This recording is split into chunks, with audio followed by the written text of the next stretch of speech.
皆さんこんにちは。いよいよデリバリーの始まったライズ DJI テルロー。楽しんでいますか？楽しく飛ばせるマイクロドローンなのですが、いくつか気に食わない点があります。その一つが、このプロペラで昨今のトイドローンのトレンドである折りたたみ機構がありません。保管するとき、わざわざ箱にしまい直す必要があったりして、結構面倒。そこで目をつけたのがこれ、eSIM E55 ワールドスモーレストフォルダブルドローン。テルローのプロペラとおおよそ同じサイズ。さらに、スパークそっくりの折りたたみ機構を持つので、白羽の矢が立ちまくりました。そして、この E55 を選んだもう一つの理由があります。プロペラのセンターにあるホルダーパーツが、モーター軸を横からビス止めする方式なのです。これのおかげで、モーター軸径が多少緩くても、しっかり固定できるのです。長さが 8mm 短いのですが、先端は 2mm ほど幅が広いです。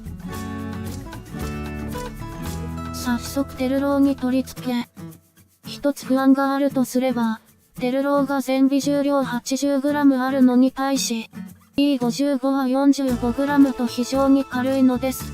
軽いということは、必要とされる推力も小さいため、設計段階からプロペラの推力目標値が低いかもしれません。そうなると、プロペラプロフィールが不適切で、期待通りに飛ばない可能性があるのです。ラジコン飛行機での経験から言わせてもらうと、モーターのケーブ位置とプロフィールが不適合の場合、分回ってるのに推力が上がらなかったり、モーターが過熱するなど問題が発生します。さらに、折りたたみ機構の場合、センターグリップが緩すぎると、姿勢維持のため、モーターが瞬間的に加減速しても、プロペラブレードがついてこれず、不安定になるのです。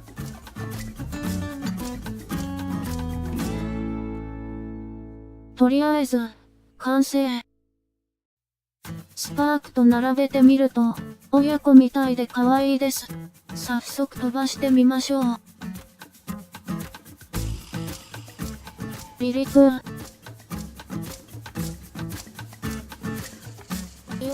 なんかバラバラ音がするし、浮上後1メートルで静止するはずなのに、どんどん上がっていっちゃう。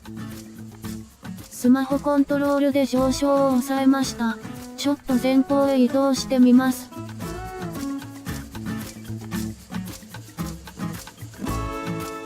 おっと、上昇していっちゃいますね。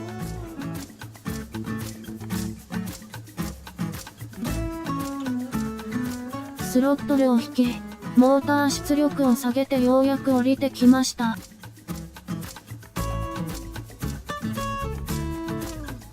目線でホバリングさせると、不自然な上下動があるのがわかります。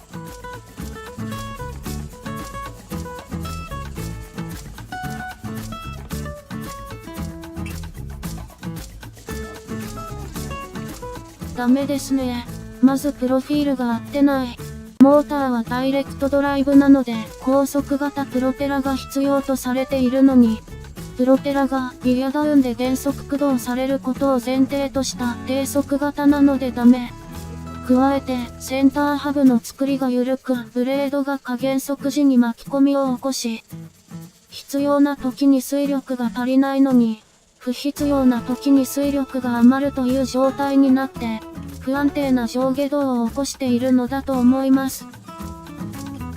操作性は悪くないので、ホルダーの緩みを改善し、高速型ブレードへの交換を行えば、この折りたたみ機構プロペラは十分にありだと思いますが、今回は失敗です。